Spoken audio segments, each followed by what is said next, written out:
LLS hair growth oil நாங்கள் launch பண்ணதுலேருந்து இது வரைக்கும் ஆர்டர்ஸ் ரொம்ப அதிகமாக தான் வந்துக்கிட்டே இருக்குது. நாங்கள் நிஜமாக இந்த அளவுக்கு எதிர்பார்க்கல. ஏதோ கொஞ்சம் ஆர்டர் வரும், வாரத்துக்கு 1.5 லிட்ரு அது போனாலே போதும் அப்படிங்கிற மாதிரி நினச்சோம். ஆனால் வாரத்துக்கு 1.5 லிட்டருங்கிறதுலாம் எந்த மூளைக்கு அப்படிங்கிற மாதிரி இப்போது ஆர்டர் வந்து ரொம்ப ஹெவியாக இருக்குது. அதனால் அவ்ரி இலையை நாங்கள் பறிச்சுட்டு வந்துட்டோம். ஹேர் க்ரோத் ஆயிலுக்கு கஷாயம் எடுக்கிறதுக்கு இந்த அவ்ரி இலை ரொம்ப முக்கியம். இது மொத்தமுமே ஹேர் ஆயிலுக்கு தான் நாங்கள் இப்போ பயன்படுத்த போகிறோம். இந்த இடத்த நான் ஏற்கனவே மாப் போட்டு நீட்டாக தான் வச்சுருக்கேன். இதை இப்போ ஒரு டைம் கூட்டிக்கிறேன். கூட்டி க்ளீன் ஆக்கிட்டு அதுக்கப்புறம் இந்த அவ்ரி இலையை தனித்தனியாக போடுறேன்.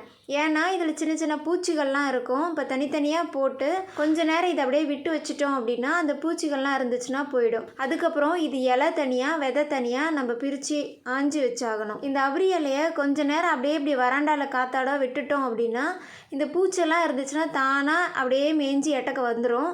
நம்ம கவனிச்சுக்கிட்டே இருந்தோம் அப்படின்னா தெரியும் பூச்சி எட்டக்க வர்றது.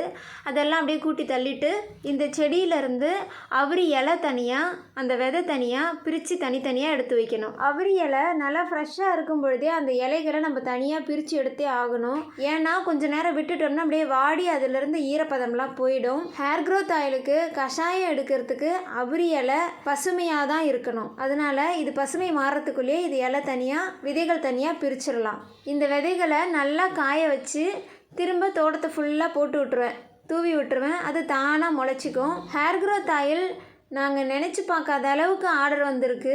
நிறைய பேர் ஹேர் க்ரோத் ஆயிலுக்காக வாட்ஸ்அப்லேயும் ஃபோன்லேயும் எனக்கு காண்டாக்ட் பண்ணும்போது நாங்கள் நிஜமாக கடவுளுக்கு நான் கண்டிப்பாக நன்றி சொல்லணும் அப்படின்னு நினைக்கிறேன். லான்ச் பண்ண உடனே இந்த ஹேர் க்ரோத் ஆயில் இந்தளவு பிக்கப் ஆகும் அப்படின்னு நான் எந்தளவுக்கு எதிர்பார்க்கல. இந்த ஹேர் ஆயில் ரெடி பண்ணுறதுக்கு 48 டேஸ் ஆகும், அதனால் நீங்கள் அதுக்கப்புறமா என்னை காண்டாக்ட் பண்ணுங்கள் அப்படின்னு சொன்னால் உடனே நான் பணம் அனுப்பிடுறேன், நீங்கள் 48 டேஸ்க்கு அப்புறம் எனக்கு ரெடி பண்ணி அனுப்பி விடுங்க அப்படின்னு சொல்லி டக்குன்னு பணத்தையும் அனுப்பி விட்டுட்டு அந்த 48 நாளுக்கு வெயிட் பண்ணுறீங்க பாருங்கள். அதை நினச்சா எனக்கு ரொம்ப சந்தோஷமாக இருக்குது. எல்எல்எஸ் குரூப் மேலே நீங்கள் இந்த அளவுக்கு நம்பிக்கை வச்சுருக்கீங்க அப்படிங்கிறத நினைக்கும் பொழுது ரொம்ப சந்தோஷமாக இருக்குது. கடவுளுக்கும் யூனிவர்ஸுக்கும் மனசார நான் நன்றி சொல்லிக்கிறேன். ஹேர் ஆயிலை பொறுத்த வரைக்கும் ஆர்டர் எடுத்துகிட்டு தான் நான் ப்ராசஸ் பண்ணுவேன் அப்படிங்கிறத நான் ஏற்கனவே இன்ஃபார்ம் பண்ணியிருக்கேன். எந்த அளவுக்கு ஆர்டர் வருதோ அதை பேஸ் பண்ணி ஒரு லாட் அப்படின்னு சொல்லி ரெடி பண்ணுவேன். நியூவாக யாராவது வர்றீங்க அப்படின்னா இப்போதைக்கு ஸ்டாக் இல்லை அப்படின்னு சொல்கிறதுக்கே எனக்கு உண்மையுமே ரொம்ப ஒரு மாதிரி தர்ம சங்கடமாக இருக்குது. அதனால நியூவாக வந்து இப்போது ஹேர் ஆயில் வேணும், நாளைக்கு ஹேர் ஆயில் வேணும் அப்படின்னு சொல்லி என்னை தர்ம சங்கடப்படுத்தாதீங்க.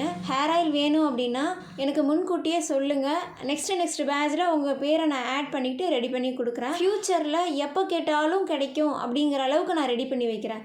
ஏன்னா இந்த அளவுக்கு நாங்கள் எதிர்பார்க்குறத விட அதிக ஆர்டர்ஸ் எங்களுக்கு வர்றதுனால எங்களால் மேனேஜ் பண்ண முடியல. அது மட்டும் இல்லாமல் வெயிலும் சரியாக அடிக்கலை, அதுவும் ஒரு காரணமாக தான் இருக்குது. இதுக்கப்புறம் ஓரளவுக்கு மழை குறைஞ்சி வெயில் அடிக்க ஆரம்பிச்சிடும். எல்எல்எஸ் ஹேர் க்ரோத் ஆயில் இதுக்கப்புறம் எல்லாருக்குமே எப்பொழுதுமே கிடைக்கிற மாதிரி அதுக்கான வேலைகளையும் நாங்கள் சைட் பை சைட் பார்த்துக்கிட்டே தான் இருக்கோம். Thanks to universe.